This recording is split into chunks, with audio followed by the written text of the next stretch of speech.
Fala, chuchures! Sejam muito bem-vindos ao Sofá Jurídico. O meu nome é Felipe e hoje nós vamos falar de fontes do direito penal. E antes de qualquer coisa, como sempre, galera, na descrição do vídeo vai ter um material com conteúdo e também umas questões de OAB, umas questões de concurso para nos ajudar a fixar o que nós analisamos aqui. Tranquilo? Então vamos lá! Galera, se nós formos pesquisar o significado da palavra fonte, nós vamos encontrar que fonte, em seu sentido figurado, é a origem de alguma coisa. E é dessa mesma forma que Guilherme de Souza Nutti vai conceituar fonte. Ele vai dizer pra gente que fonte é a origem de algo, é de onde parte alguma coisa.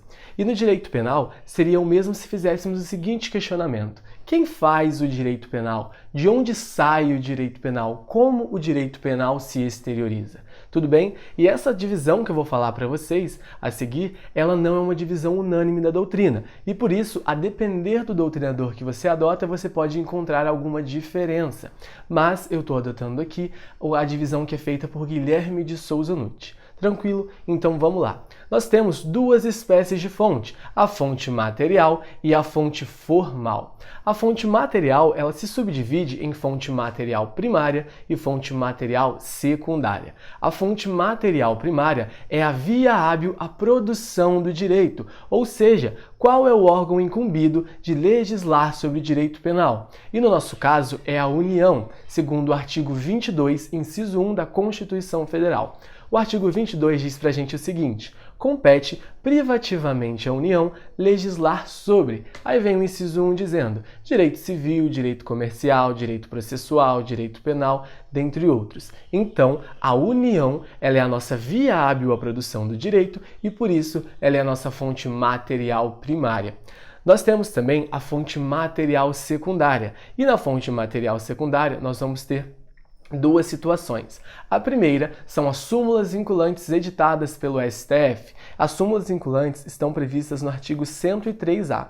E esse nome vinculante é porque elas vinculam os demais órgãos do Poder Judiciário e também a administração pública direta e indireta a nível federal, estadual e municipal. A outra situação são os estados legislando sobre o direito penal. Essa situação excepcional está prevista no parágrafo único do artigo 22 da Constituição Federal. O parágrafo único diz pra gente o seguinte: lei complementar poderá autorizar os estados a legislar sobre questões específicas das matérias relacionadas neste artigo. Então, os estados, por meio de lei complementar, excepcionalmente, podem ser autorizados a legislar sobre direito penal, sobre questões específicas. Guilherme de Souza Nutti ele vai trazer para a gente uma ressalva e vai dizer que os estados não podem legislar sobre direito penal fundamental. E qual é esse direito penal fundamental?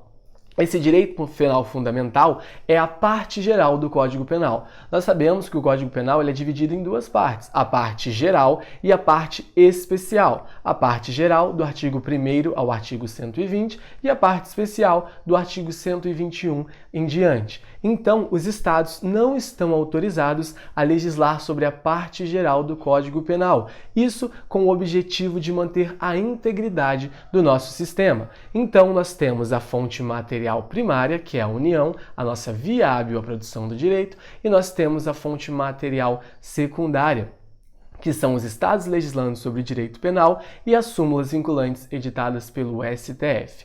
Nós temos também as fontes formais, a fonte formal imediata e a fonte formal mediata. A fonte formal é o modo de exteriorização do direito. E nós temos na nossa fonte formal imediata somente a lei, pois em razão do princípio da legalidade, a lei tem o monopólio de criar crimes e cominar penas. Somente a lei em sentido estrito.